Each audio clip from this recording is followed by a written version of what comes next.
easy. I don't ever smoke the dizzy, but we can always share some ditsies. It's just a cup in time.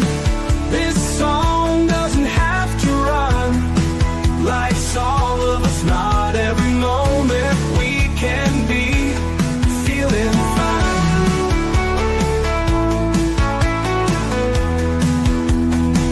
I wanna share a moment, just a second if you will, maybe even a cup of thrill. We could share this performance. It's tea time, come sit with me. Well, welcome guys, Miss Liz in the house, and I have the incredible Lindsey Dinneen in the house. I hope I'm pronouncing the last name right. If not, I'm going to get her to say it.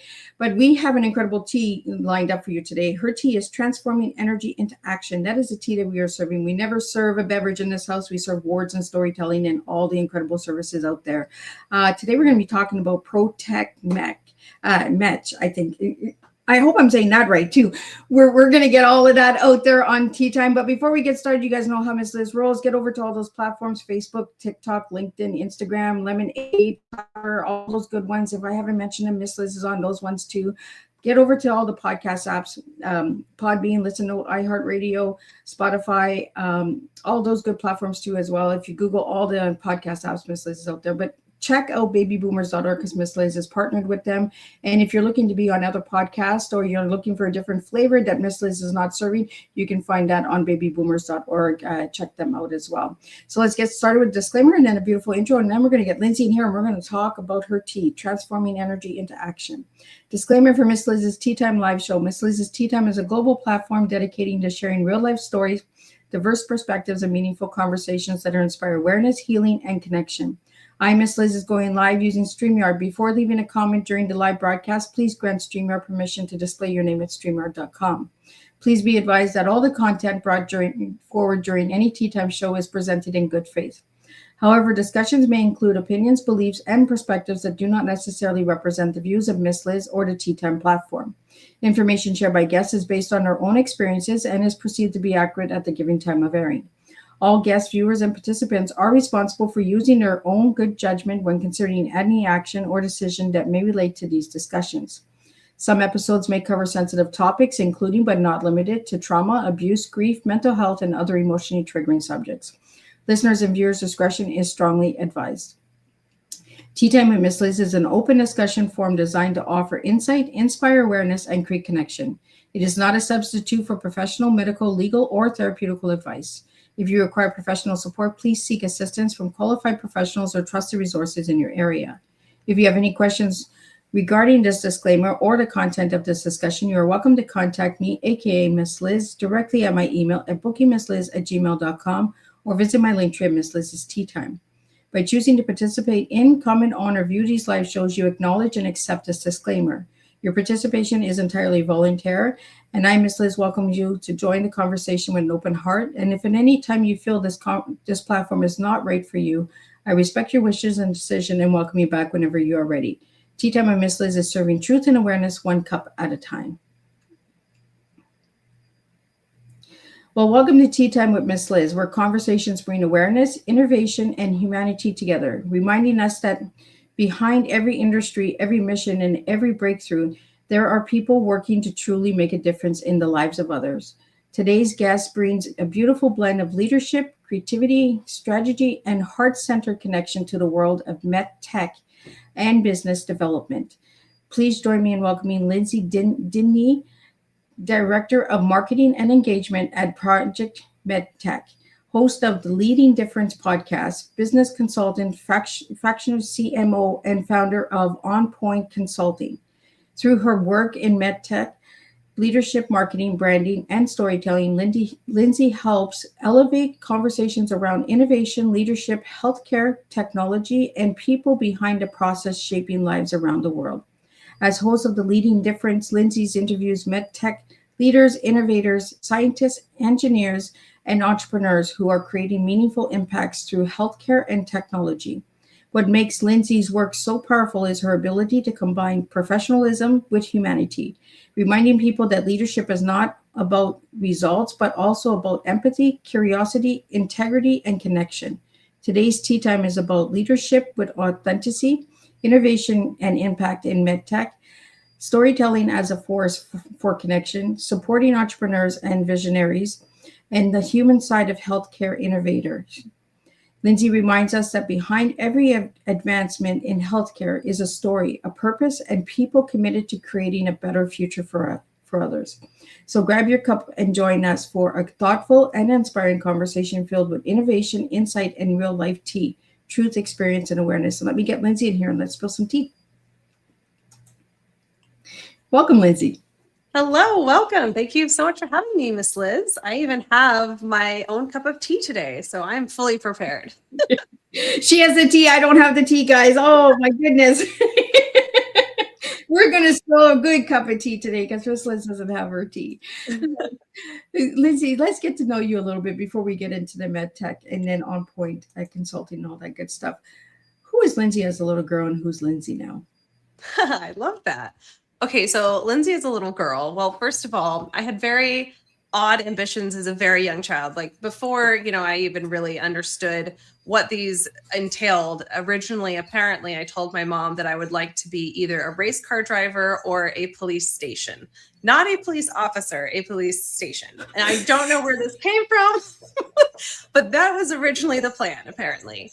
My mom, however, had the good foresight to introduce me to a video of the Nutcracker Ballet, and I fell completely in love with the costumes and tiaras first, dancing second. I started dancing when I was 4 years old and honestly just completely fell in love, never stopped, haven't stopped. And so that was who I was as a little girl, very, very shy, very, very introverted, very timid. I remember just a lot of times kind of just waiting and observing and then getting involved. And me now is a very different character for sure.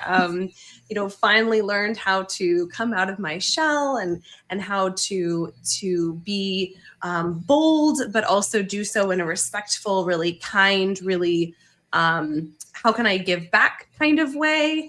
And so I think, along the way, there's quite a bit of stories, of course, that take you from, that little 4-year-old who just adored dance and wanted to do it all the time to me now, who gets to combine a lot of different passions, including all the things that I love with dance and creativity, but then that business side of things too. And there are stories about that, actually. I'll just briefly mention one that's funny too, because also as a little girl, I also had an interest in business, which I know sounds funny, but one of my favorite gifts for Christmas was this set of like basic office supplies, like literally like an old phone that didn't work, an expired credit card, a notepad for taking notes, and like a receipt ledger. And I thought it was like the best gift. So I played Office for years and years. And anyway, I say that I played hard in order to succeed later. Lindsey, I'm going to let you keep talking because my computer is doing a restart. I will be right back. Everyone keep listening to Lindsey. I will be right back. This was not planned. Oh my goodness. Okay. Well, I am more than happy to keep talking. Goodness. So yeah, that was my background. But anyway, so I did start with, like I said, the just having like two sides of the coin for myself. And we had so again, I've had the business side, I have the creative side, and then I eventually got to marry them together. And I'm sure we'll probably get into those topics a little later on, but I always loved being able to have really both sides of the coin. Dance has this creative outlet that I'm just super passionate about. I love the ability to tell stories through art and the ability to make a difference and create this kind of atmosphere of I don't know, delight and inspiration. But at the same time, I think that there are opportunities to bring that creativity and that energy into the business side of things. And that's something that I really love too. And just one thing I'm super passionate about now. Hello, we're back. That was totally unexpected. So sorry, guys. I was just like, what the heck is going on here? This is the joys of a live show, right? You just never know what's going to happen with technology. Live theater. I love it. We take it and we roll. It's all good. Right? The show must go on. That's right. So Lindsey, just let me catch up where you left off when I skipped out. Oh, no worries. Yeah. So I was telling the audience that, I've always had sort of those two sides to the coin for me. So I've always had the business side that I was really interested in and the dance side that I was really passionate about too. And so, along the way, and maybe we'll get into it, maybe not, of how those things have both merged and been sort of parallel tracks in my life. But, the thing that I just love is I love dance. I'm super passionate about storytelling and the ability of the arts to create connections and pathways and bring us together as humans. But I think we can do the same thing in business in different ways when you really have empathic leadership and you have people who are trying to make a real difference in the world. And those are the kinds of things that I love to connect and amplify. So, yeah. I love it because when I did the research on you, Lindsey, I was like, oh, dance and strategy. Oh, there is strategy in dancing, right? And the connection, knowing the body and knowing your clients as well, right? So let's get into how that blends in together with both fields of work that you do. Sure.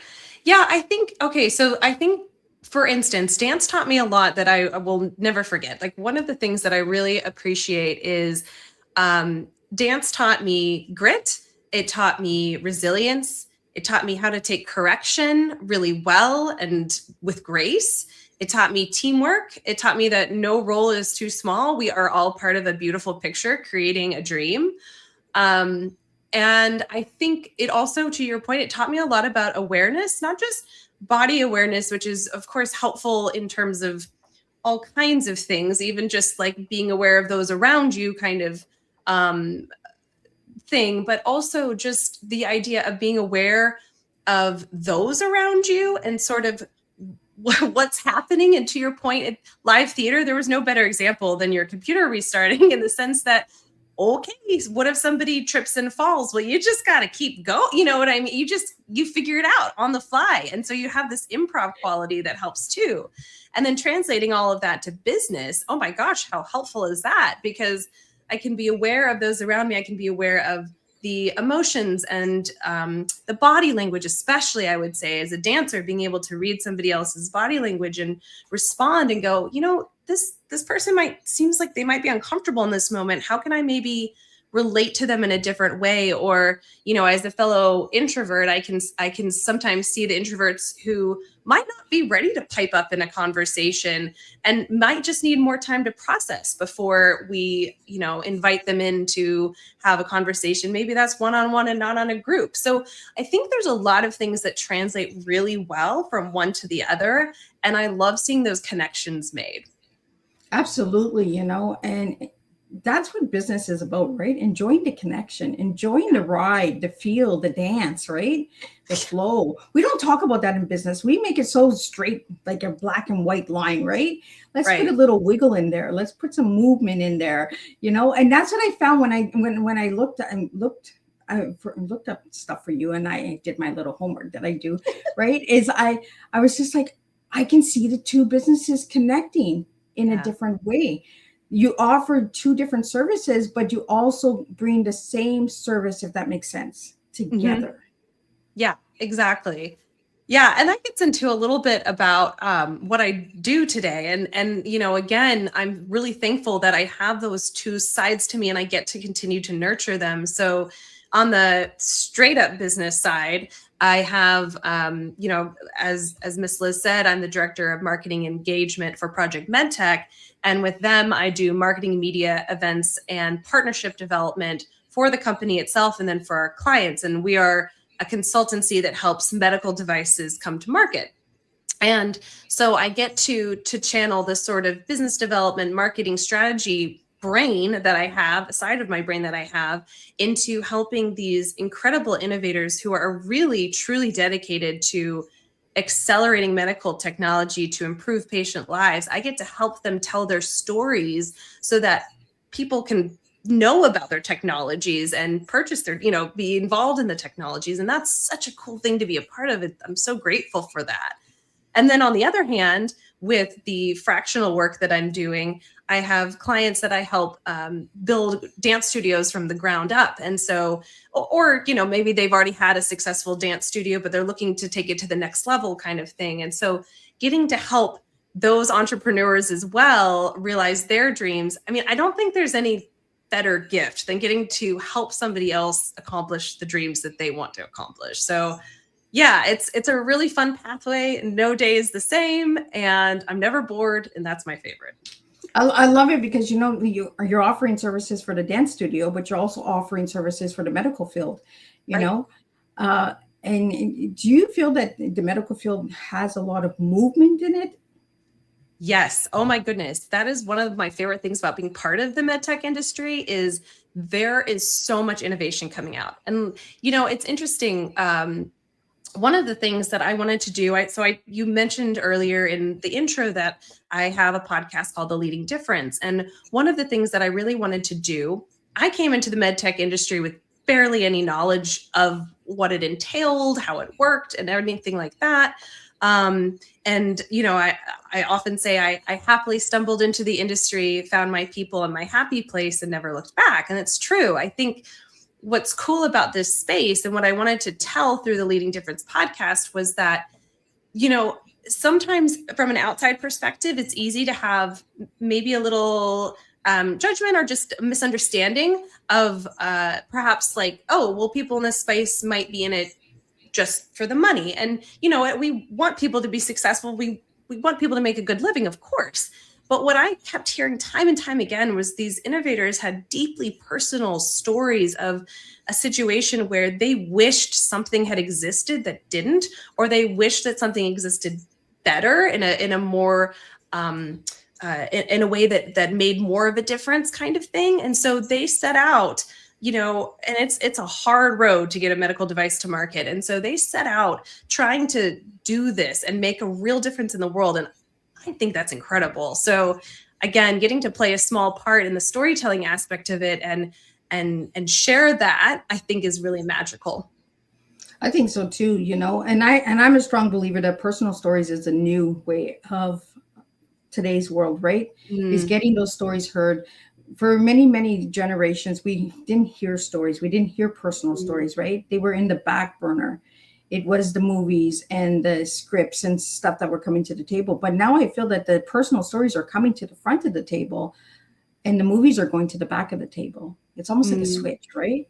Mm-hmm.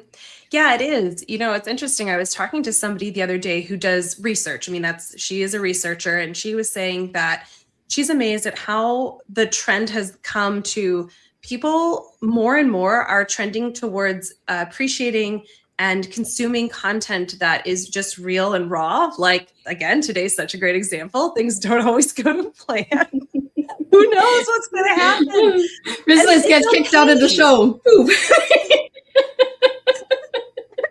It's real life. This is what we're here for. This is who we are. And people connect with humans. Like, they don't want that, overly choreographed situation, even though that sounds delightful. And sometimes we all want to present it like that, but that's just not life. Life is messy. It's silly. It's wonky things happen. The dog starts barking, the chickens, whatever. Like, and that's why I love doing live shows, right? Because it shows the authenticity in real life, that the doorbell's going to ring, the dog's going to bark, the cat's going to run across the counter. That's everyday life. And that doesn't mean that we can't serve resources and services and books and, literacy through a live conversation. And I think that's where the connection with the audience also engages and says, you know what? This feels so live. This is like going to grandma's house and grandma's having cookies being made and she's running after the grandkids and, it's life. Yeah. And I think storytelling needs to come to life that way. in a real raw openness. I didn't know my computer was going to do a restart, and that kind of just puts my guests on the spot. Okay, you got to take over, like, you know, and that's life. Like, somebody might knock on the door and say, you know what, oh, I got to go. There's an emergency, you know, life happens. And I think by being open and honest like that with the audience as well, they connect more. Yeah. Could not agree more. Yeah. And I think that connection is essential. You know, they talk about that in sort of marketing 101, if you've got to get to know, like, and trust the person that you're potentially buying from. And they also say that, you know, humans want to buy from humans.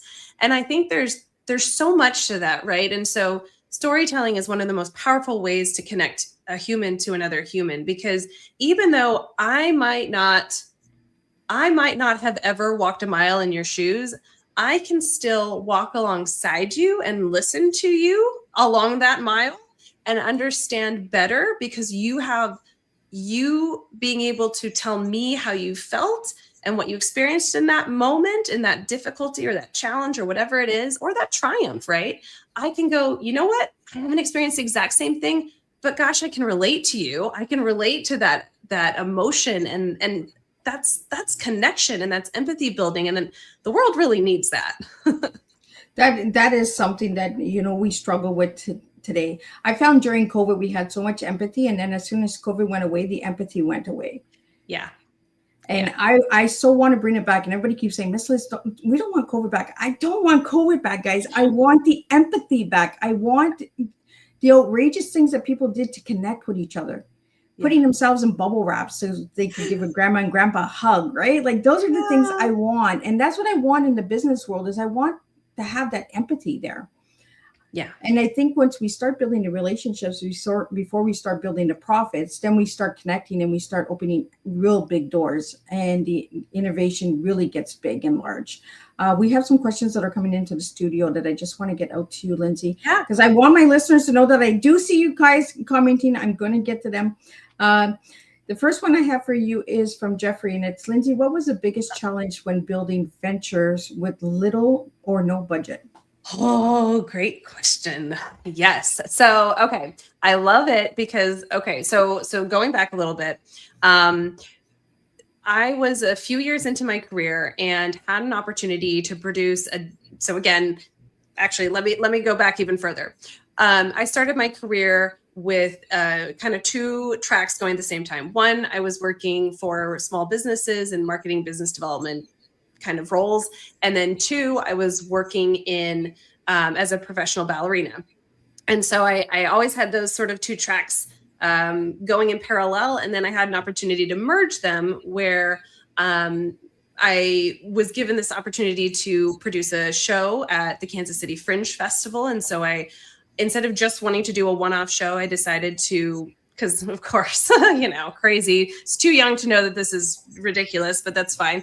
And I did it. And so I started a nonprofit professional dance company and launched that. And then like 7 months later, I think, you'll find out very quickly, I don't sit still very well, I also started a brick and mortar dance studio. And both of those were totally on my own budget. I was also still working full time. So I was trying to like support myself and then also support the ventures.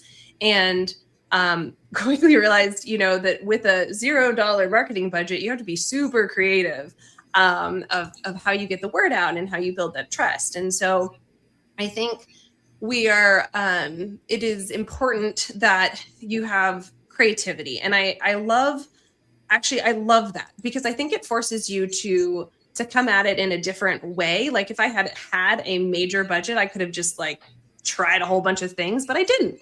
And so a big thing that I did was start to try to build, again, that know, like, and trust factor in my community. I volunteered all the time for different events, especially if they were arts related events or something where I was super passionate about it already. And maybe there was potentially an audience there that might want to either see our company perform or, you know, attend dance classes. So I started like showing up and giving back all the time. That is actually a huge good word of mouth opportunity, because then people again got to know, like, and trust me, and then through that, even if they didn't need my services or were interested in dance per se, if that opportunity arose to refer, I was usually somebody that they referred to, which was amazing, right? So I think that was a huge part of it.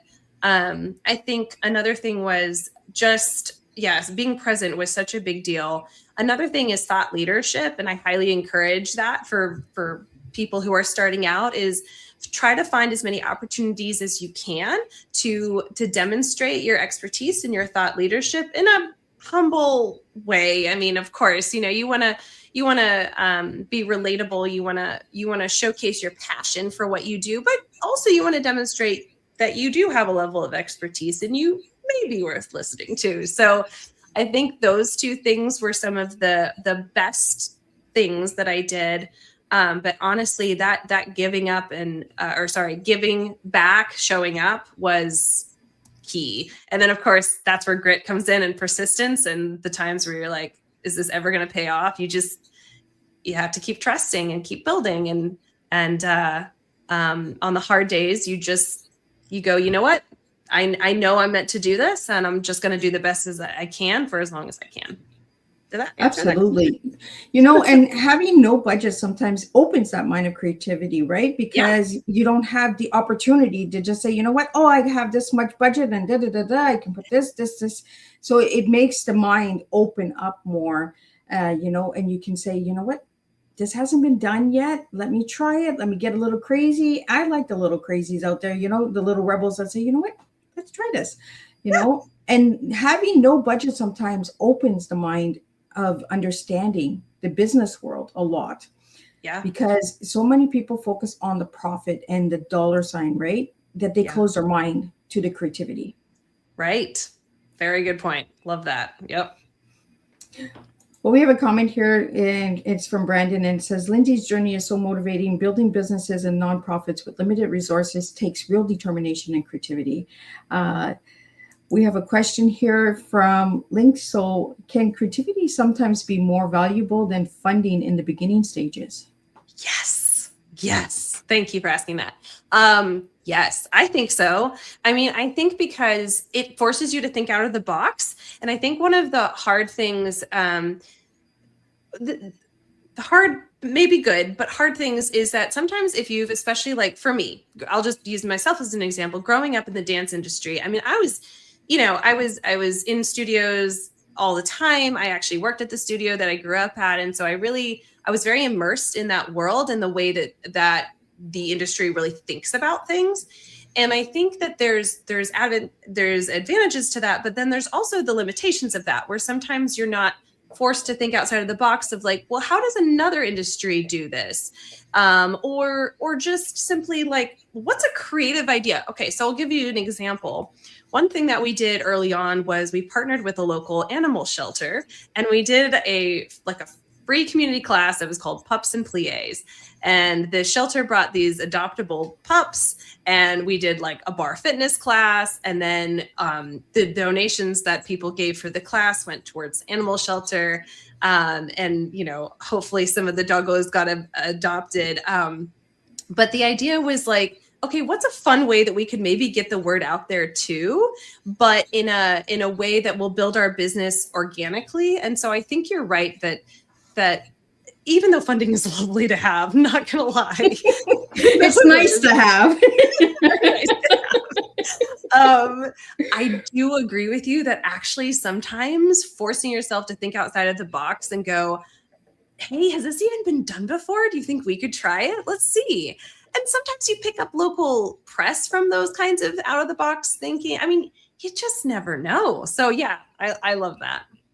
Absolutely. You know, and Miss Liz will make you all think a little about funding, right? When's the last time you thought outside of the box without a budget? Take the budget away and see what your next event will come up with. Get a little crazy, get outside of that box, because you just never know what will come to the table. You know, I want people to use this, you know, that's right. Think outside that box and have some fun. You know, let's get creative and let's just make a better world, right? The next question we have here is from Mario. Is a great topic. How do you stay motivated when an ideal takes a long time to succeed? Oof. Yes. Another great question. Yeah, I think there's a few things here. I think, there are, I certainly remember days where, as a solopreneur, people would tell me things like, oh, you must be living the dream. And that's so exciting. You get to do what you do. And I was like, I just came from scrubbing the toilets and now I'm teaching classes for 4 hours and then I'll go home and do admin for 4 hours. But, and I'll throw a load of laundry in while I can. Mind you, this is after the full-time job. So like, let's, put things into perspective, right? So I think there's a few things that help with motivation. I think honestly, sometimes it's the passion and you think, like for me with the dance studio, I'm so thankful. I could tell that the classes we were doing were making a difference in kiddos and adults' lives, especially those who either had never had a chance to dance before. And so they were kind of like, I'd say this in the kindest way imaginable, like misfits in more traditional studio settings, because I didn't quite fit in with the leveling that worked. And when we were able to be more flexible with that, or maybe had a difficult experience previously. And so we ended up cultivating this culture of inclusivity and we celebrated each other. And it was just like a really positive, very intentionally curated culture. And so I was really passionate about recognizing that what we were doing mattered. And that did help with the motivation because honestly, when I started out, I had one student and I was like, fingers crossed, right? And then, by the time of the first recital, which was maybe a couple of months after I started, it was like, I think I had like 13 students. I mean, it was a painful, not instant success start by any stretch of the imagination. So I think having the passion, knowing that what you're doing matters and makes a difference is huge. But I think another just maybe underrated thing is motivation sometimes is best thought of as a habit. Like if you go through the motions day after day after day, you know that you're building on a foundation. And even though it's not always fun, even though sometimes the passion isn't as high or the days get really long and difficult, I think when you've built a foundation of really positive habits that can stack and keep building, that makes a difference. And then the final thing I would say is make time for you. This was something I learned way too late. Like I got very burnt out, to be honest. And it was a little bit of a difficult time for a while. And I had to realize, okay, that's because I wasn't ever taking care of myself. And, things like morning meditation and exercise for me, like I was still dancing, but there's other things that I needed to do. Like I needed to go on walks more often. And that fills my soul. Find what fills your soul and make sure you're doing that regularly would be my other recommendation. Absolutely. And burnout is real. It does happen, because you keep give and give and give and give and give. I had a burnout last year and then I was just like, you know what? The burnout wasn't what I was doing with this. It was what I was doing with that. Yeah. So the burnout was that I wasn't giving myself that time. Yeah. I was giving all my time to everything else but myself. Right. And the body just says, you know what? I'm just going to burn you out and you're not going to do anything for anybody, including yourself. Right. Exactly. Which is unfortunate. But when they talk about how the body holds the score, it's true. It Absolutely. Is true. So, fill your own teacup up before pouring into the lives of others. Absolutely. She has a teacup today, guys. Miss Liz does not have her tea because I was busy with my granddaughter. My granddaughter popped over before tea time. And she's actually watching Tea Time right now in the living room because she wants to see what grandma's teaching today. So she's watching. And she's 5 years old. So see, she's starting at a young age. She wants to understand what Tea Time is all about. You just never know how old they begin to understand business, right? We have a question here from James Show, and it's how important is purpose when starting a business or nonprofit today? Well, I mean, my first instinct is to say that purpose in my mind is kind of everything. Now, but let me caveat, I'm a very purpose-driven individual. I think work matters entirely because there's a place for everybody and all of the things that go into building a better world. They all matter. For me personally, I have to know that my contribution in my mind, what to me is purposeful, is mission driven, and it makes a difference. But you know, everybody has their different ideas of what that looks like for them. So Yeah. I have one idea, somebody else has a different idea. In my mind, when I'm going to create a new venture to help avoid that burnout and to help get through the long days and to feel like I am fulfilling my purpose, and my purpose can evolve over time, right? I need to have a purpose-driven business. I need to have a core belief in why I'm doing what I'm doing, more than just I have an idea for a cool gadget and maybe I want to create it. Now, there's nothing wrong with that. And so I don't want to say that one is better than the other. I think it very much depends on you and what, you know, like, hey, there are so many cool inventors out there who are just like, I just want to tinker with this thing and like, maybe it'll work and maybe people will buy it. Great. That's awesome. Do that. You know, you can still contribute to the world in any which way. Right. So I think but even then I would wonder if it would still come back to that inventor's desire to tinker as purpose in their minds. So I don't know. I think purpose is really important. I know that didn't quite answer it fully, but I'm going to ponder that more. But for me, purpose matters a lot. Purpose for myself, I feel if you don't have the purpose, what is the drive? Mm-hmm. Right? Yeah. Are you just doing it because you can? It's like I wrote a book, well, because I can. Well, what was the purpose behind writing the book? Yeah. Was it to make a difference? Was it to tell your story? Was it just to get the creativity side out, like that story outside of you? Like, you know, there's always a reason. And that's why I like having different topics on Teatime, because what is the drive behind what you do? Yeah. You know, if you don't have that drive and that purpose behind it, why are you doing it? Yeah. Well, that's such a good point. And it's something that actually came up quite a bit. I remember one time, so I'm sure this is no surprise to anyone, but dancing at a professional level, dancing in general is hard. Dancing at a professional level is extremely hard. It is really, really taxing on your body, on your emotions, on everything. It's a lot. And I remember often talking to my students about, you know, only do this if you love it, right? Only do this if this brings you joy. Because if you don't, it's probably too hard, and there are other things that you should go find your joy, right? And I was asked specifically why I dance, and eventually I was trying to contemplate, you know, boil it down, and I dance because it inspires my soul. And I think when your soul is inspired, you have that passion, it shines through pretty clearly, and it can inspire other people to find their joy and inspiration and passion in life. And so I think the more that you can bring that to the world and shine that light, so to speak, I think it makes a difference. Yeah. Absolutely. You know, and dancing expresses, right? Marketing expresses. Yeah. You know, we don't look so deep in the cup sometimes. It's right on the flow. It's right on the line, right? Yeah. As the lyric just begins, as the music just begins, it's that first step onto the dance floor, right? That it gets you to move and understand why you do what you do. And I think that's what the purpose is and drive. You know, I know a lot of people say, well, you should be doing this and you should be doing that. Well, if you're the shooter, you should be doing it yourself, because you're mirroring what you think I should be doing. So just do it yourself. Don't be afraid. Just do it. And you're going to get judged whether you like it or not. I get judged all the time. I get called a crazy tea lady all the time. And you know what? I am crazy. And I like my tea.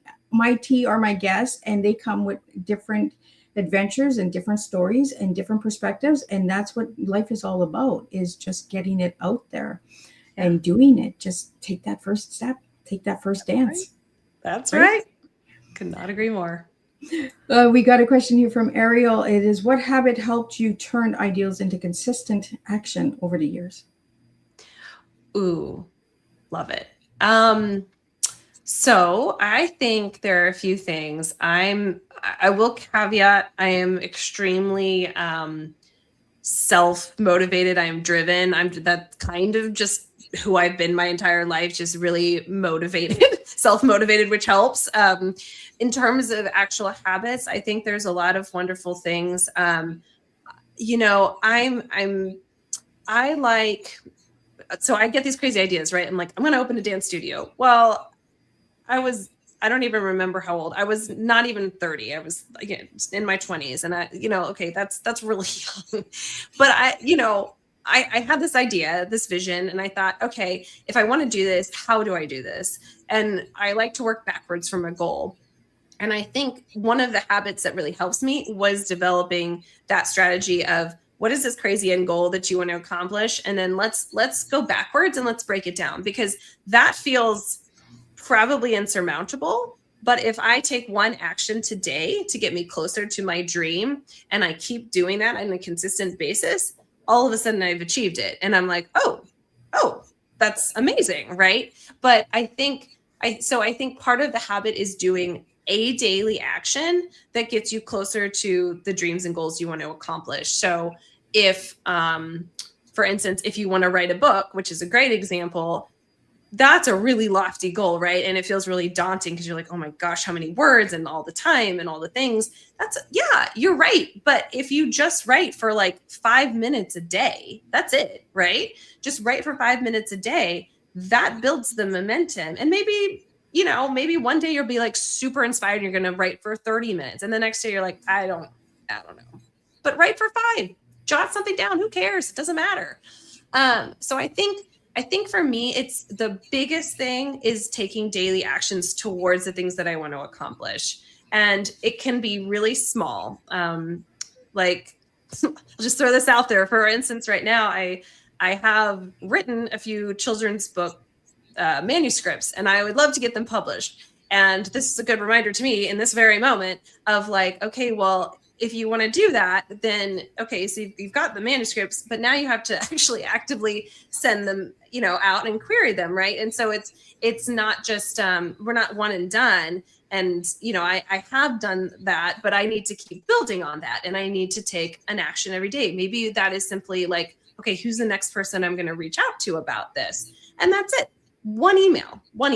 That's it. And we're going to start there. And then we're just going to do another email tomorrow, and then another email the day after. So that's actually a pretty timely reminder. Well, it kind of goes into what Kelly's asking. Kelly asks, in your opinion, what stops most people from acting on their ideals? Oh, and you kind of shared it. Like, you got the manuscripts, you got this, you got that. I'm the same way. I got 12 different versions of my children's book, and I'm just like, oh. And my daughter's like, Mom, just get it done. Motivating for both of us. Oh, dang. Right? We got caught. Oh boy. Honestly, those are some of my favorite moments where I'm like, oh, dang, I got to live up to my own standards. Shoot. Okay. So what stops most people from acting on their ideas? Honestly, I think it's fear. I think it's fear of potentially failure. I think it's a fear of what other people will think. I think it can be a fear of a lot of different things. And those are genuine fears, right? They're difficult to get over. I think one of the biggest changes for me on a mindset mentality surrounding fear is because, okay, so let me put that aside for just a second. Why I think it's fear is because I think that if you can get over that fear, or as I'm about to tell you, another strategy for fear, if you could set it aside in a sense, you will actually be able to continue building towards those dreams. But fear is like it's a stop, right? It's like oh, you definitely can't do this. You're never going to succeed, blah, blah, blah. It's a lot of voices in your head that tell you this isn't going to be the right thing. One thing that I have changed my mindset to be about fear is, first of all, it's a normal instinct, right? It's there to protect you on a evolutionary basis. It's there to keep you alive. And that's a good thing. So we don't need to like completely toss it out the window, but I like to think about it as, okay, if I'm in the driver's seat of my life, I'm going to sit fear next to me. It can stay there. It can give me twinges every now and then when it's like,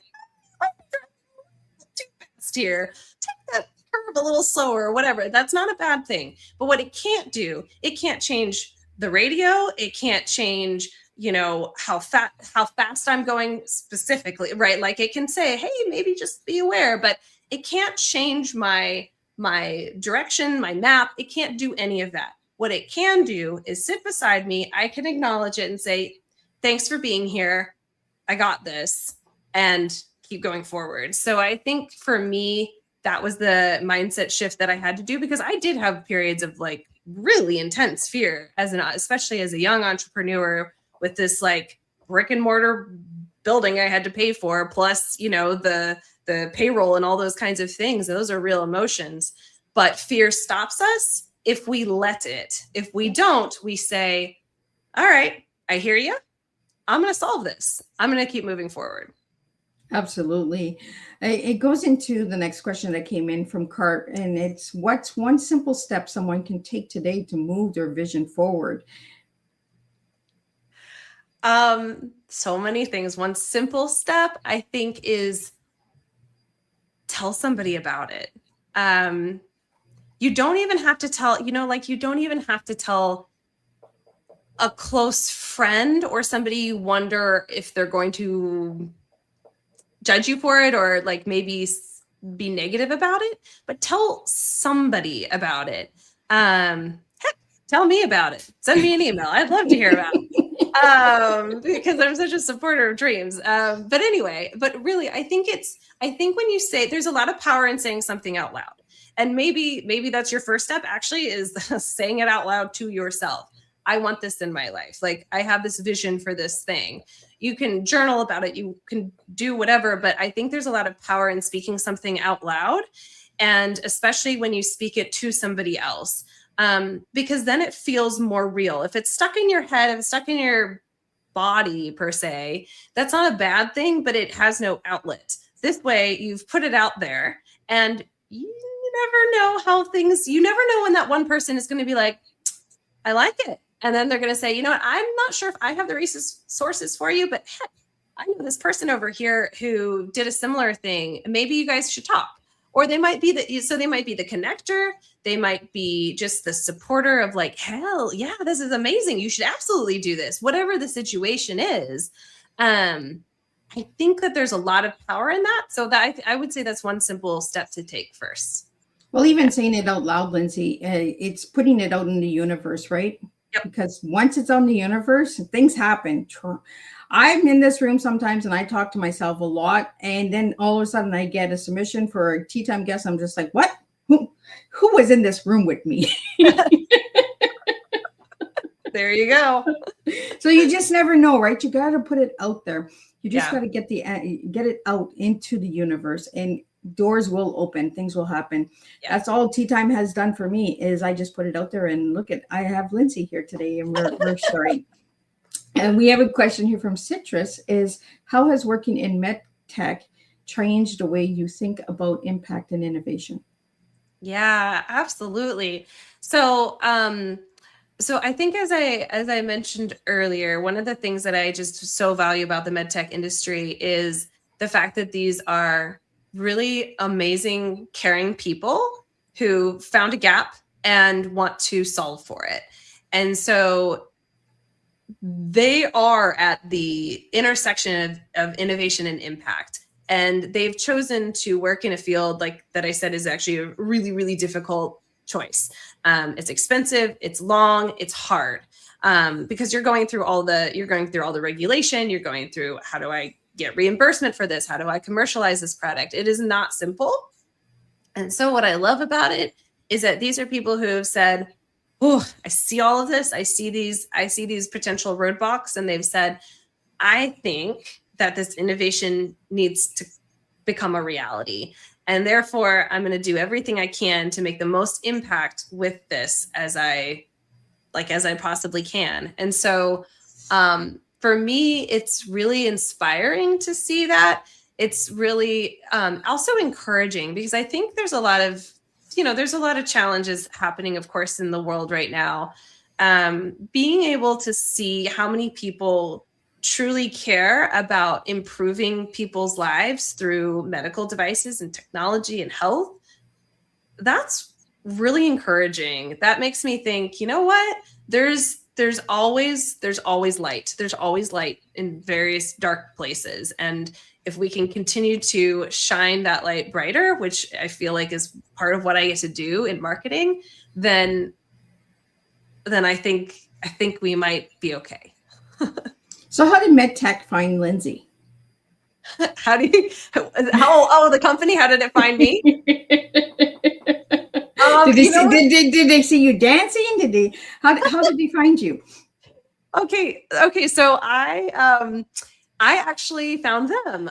They started a podcast. Project Medtech podcast was actually the foundation of the company, and they have always been about bringing value and impact to people. And so the host and the CEO of the company, Dwayne Mancini, had this vision to have conversations with other industry experts to help kind of explore topics that were really relevant to startups, where maybe if they didn't know about this particular area of bringing a device to market or medtech in general, that could be a stumbling block. But what if we just have these conversations where we say, here's the things you need to know about X, Y, and Z? So that is how the brand got started as a whole. And that's how I found out about them, was through the podcast. And at the time I was working for a different company, and I was like, they're on to something. I know this is going places. This is so exciting. And I wanted to be a part of it even through the other companies. So we actually sponsored the podcast for a while.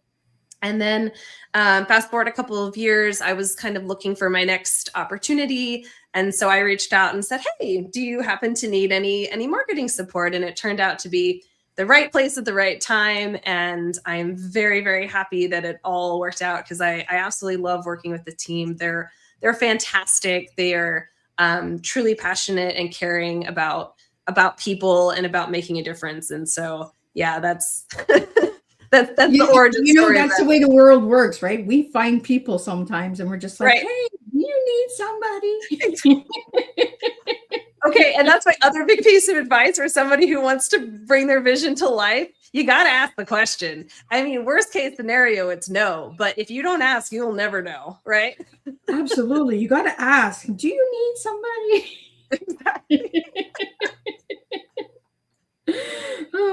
Lindsey, tell us a little bit about the consulting business as well.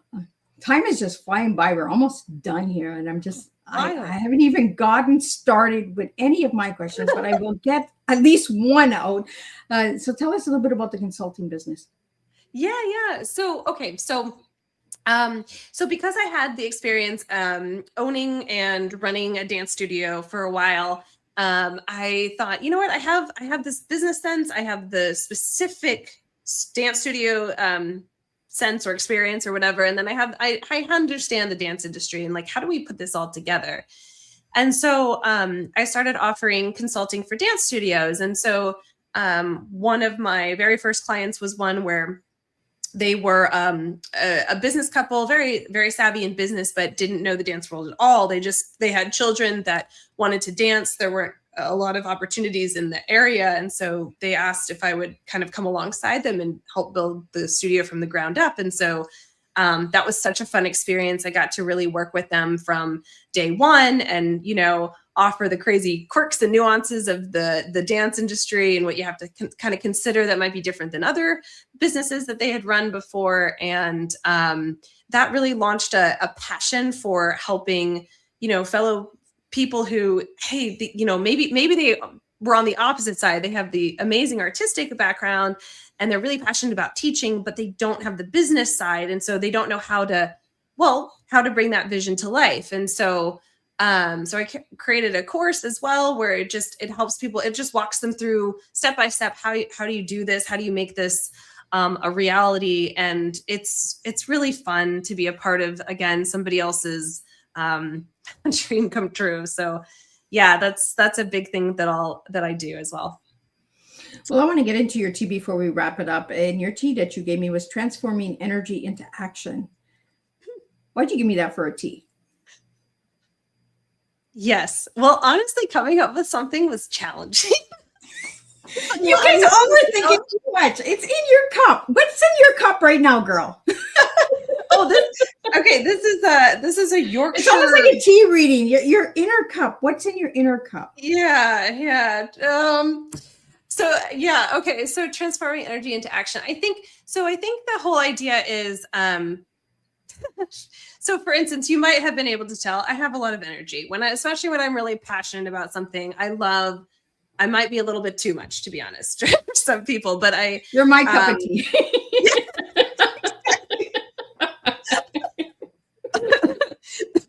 Goodness, but I care a lot, and so I'm passionate, I'm energetic.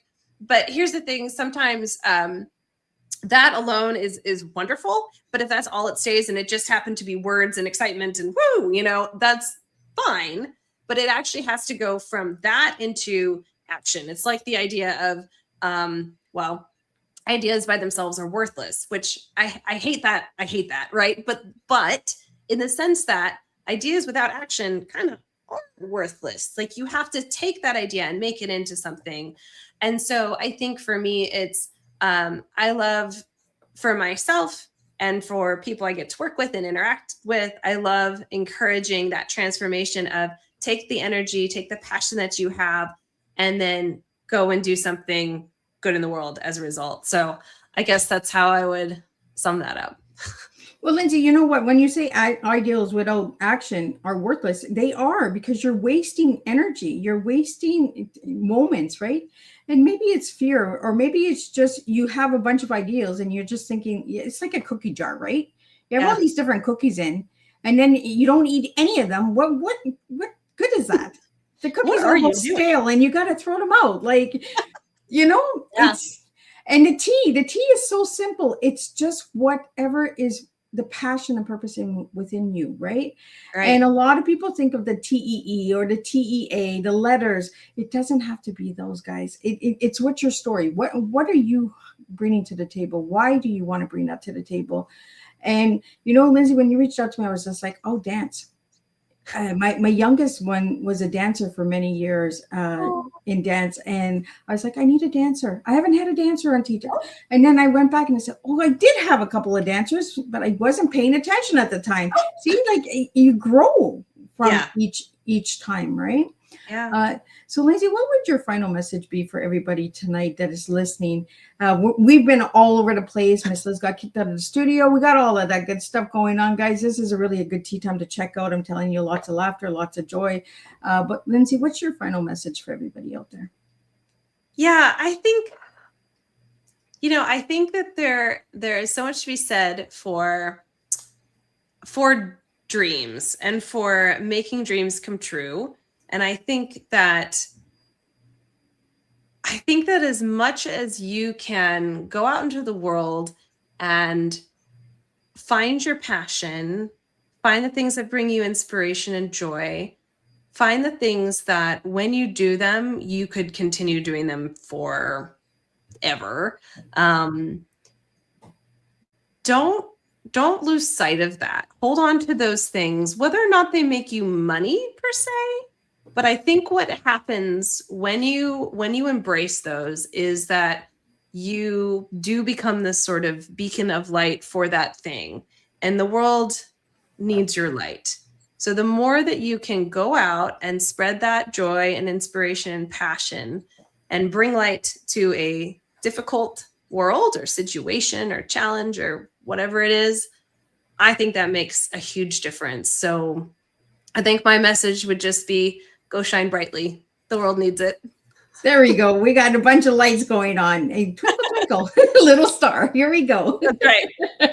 Lindsey, if you'd like to spell out your two websites, I got the first one up here on Point Business. If you'd just like to spell it out for the audio listeners, and then I'll bring up the other one. Yeah, absolutely. So it's onpointbusinessconsulting.com, which is ONPOINTE, because of point being the ballet version of that. And then business, so BUSINESS, and then consulting, CONSULTING.com, so onpointbusinessconsulting.com. And then we have Project Medtech.com, which is PROJECTMEDTECH.com. Well, thank you so much, Lindsay. It was a pleasure having you on Tea Time. I'm just going to do a quick wrap up of what today's Tea Time was, and we will be back at 7 p.m. for the last Tea Time of May, and then we're going to jump into June. The press release is out there, so check out Miss Liz's lineup for June. I will be posting it on my Facebook page, but if you check out the websites, you'll find Miss Liz all over with the 25 that are coming in June. Tea Time.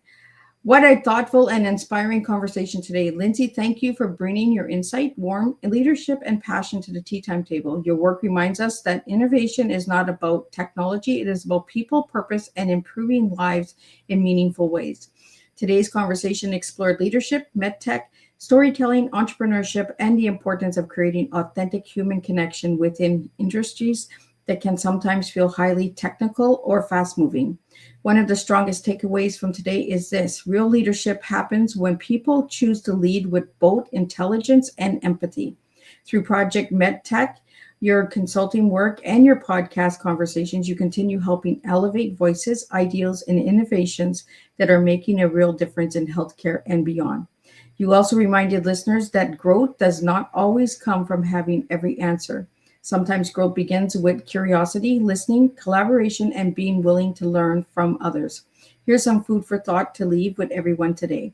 What kind of impact would you create if we focus less on competition and more on collaboration, connection, and helping others succeed along us? Because meaningful innovation does not happen in isolation. It grows through people willing to care deeply about the lives they touch. Thank you, Lindsay, for continuing to use your voice, leadership, and platform to help create positive change in the world. Until next time, keep leading with authenticity, keep building meaningful connections, and keep serving real life tea one conversation at a time. And I'll see everybody at 7 p.m. and we'll do this all over again. Awesome. Thank you.